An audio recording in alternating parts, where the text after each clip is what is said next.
Oi, gente, estamos aqui então para a nossa última videoaula desse nosso módulo de número 7, que fala sobre a relatividade restrita. Falaremos então hoje sobre as consequências das transformações de Lorentz no cálculo da velocidade, do momento e da energia relativísticas.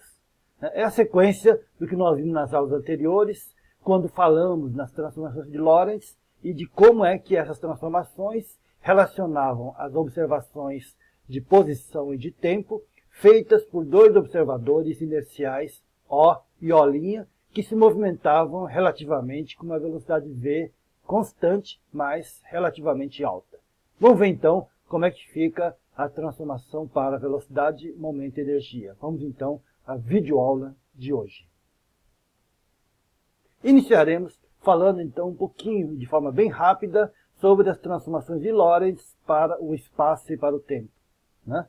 Então imaginamos aí inicialmente um observador O que utiliza o sistema de coordenadas x, y e z. E um segundo observador O' que utiliza um sistema de coordenadas x', y' e z', que se move com uma velocidade v constante em relação a O. Por uma questão de simplicidade, vamos imaginar que essa velocidade v constante esteja na direção do eixo x, né? Portanto, é somente na direção do eixo x que sofremos variações de posição.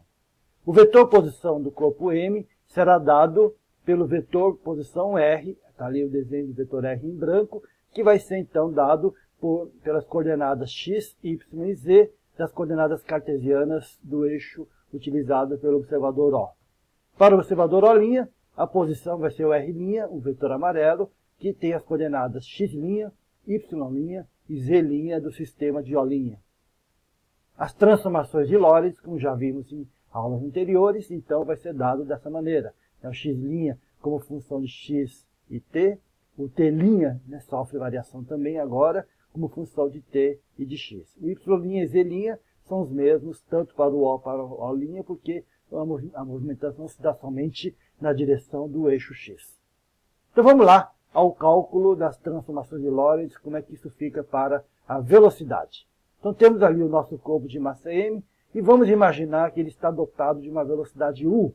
E como é que seria então o cálculo dessa velocidade u?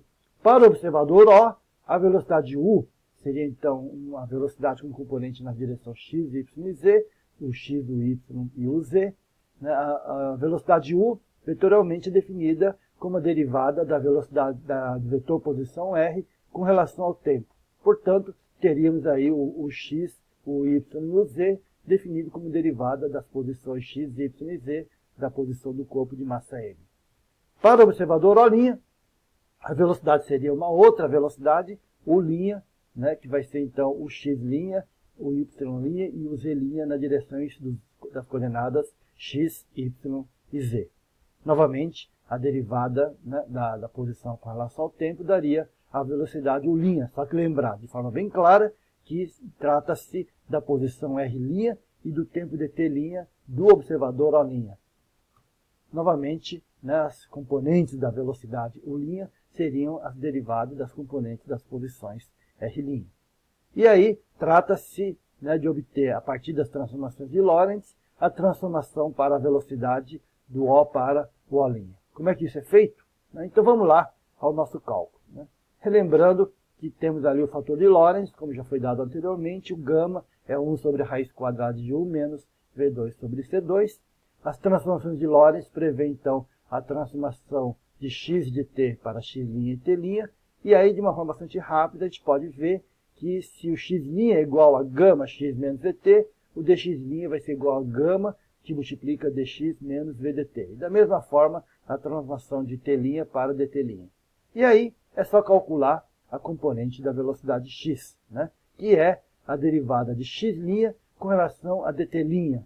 Bom, o dx' é escrito como uma função de dx e de dt, e a mesma coisa o dt'. Dividimos tudo por dt e obtemos então a relação entre a componente x da velocidade ux' com a componente x da velocidade ux vista pelo observador O. De forma análoga, podemos obter, né, as transformações para as componentes uy' e uz'. E temos aí então a relação das transformações relativísticas para a velocidade ux, o y e o z, vista pelo observador O, para a velocidade o x', o y' e o z', vista pelo observador O'. Pronto, temos aí então a transformação da velocidade. Podemos avançar um pouco mais e ver como é que fica a questão do momento linear relativístico, né? É só lembrar que no modelo da relatividade restrita, então nós devemos buscar a generalização das leis de Newton e a generalização da definição de momento e da energia, né? No caso aqui, vamos ver então do momento. Tendo em vista os postulados da relatividade, em especial o postulado 1 da relatividade, que diz que as leis da física devem ser as mesmas quando vistas por dois observadores inerciais, isso significa que o momento relativístico deve ser tal que ele é conservado em todas as colisões. Isso era o que era previsto classicamente e deve continuar valendo relativisticamente. O momento relativístico, seja ele como for, deve se aproximar do valor clássico mu, quando u, a velocidade do corpo, tende a um valor muito pequeno.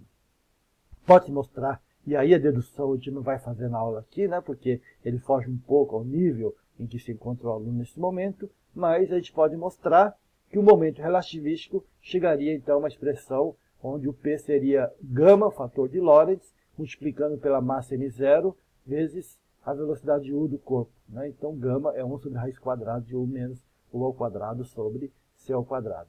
E lembrar que a massa m0 é a massa de repouso do nosso corpo.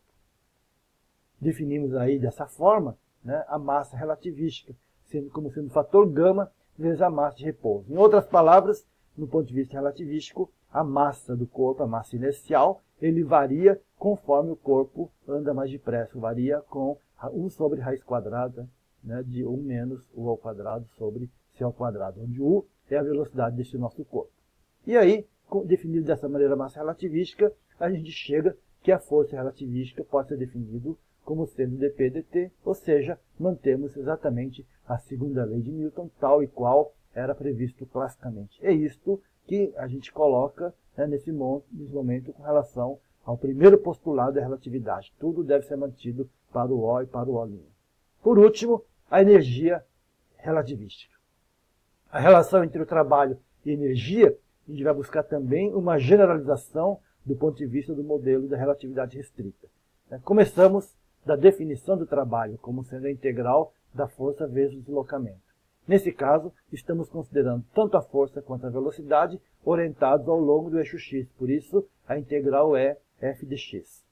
Pode-se integrar e chegar então à relação. De novo, é uma integral um pouco mais complicada, foge ao nível do curso do aluno nesse momento, mas o trabalho então daria gama vezes a massa de repouso m0c ao quadrado menos m0c ao quadrado, onde gama é o fator de Lorentz, é 1 sobre raiz quadrada de u menos a velocidade de u do corpo ao quadrado sobre c ao quadrado, e m0 é a massa de repouso do nosso corpo, né? E do teorema de energia cinética, a gente lembrar que a variação da energia cinética é igual ao trabalho realizado pela força resultante, supondo que no instante inicial o corpo esteja parado, a energia cinética é igual a zero, então a gente teria que a energia cinética seria igual ao trabalho realizado pela força resultante, que seria então gama m0c ao quadrado menos m0c ao quadrado. Esse termo E0 igual a m0c ao quadrado, a gente denomina como sendo a energia de repouso do partícula. E com isso, chegamos à definição da energia total da partícula. A energia total da partícula seria a energia cinética mais a energia de repouso m0c ao quadrado. Isso daria, então, é só olhar nas expressões, gama m0c ao quadrado. Lembrando que gama m0 é a massa relativística m, chegamos à expressão famosa, né, colocada por Einstein, que a energia total de um corpo é igual a mc ao quadrado, onde m é a massa relativística, é a massa de repouso corrigida pelo fator de Lorentz, né? Isso significa que essa seria a energia total que a gente obteria de um corpo se toda a massa de repouso dele fosse transformada em energia. Teríamos, lógico, muito mais a falar da relatividade restrita, mas vamos parando por aqui nesse nosso curso. Nossa videoaula termina aqui, o nosso módulo 7 também termina por aqui. Obrigado, por hoje é só, até a nossa próxima videoaula.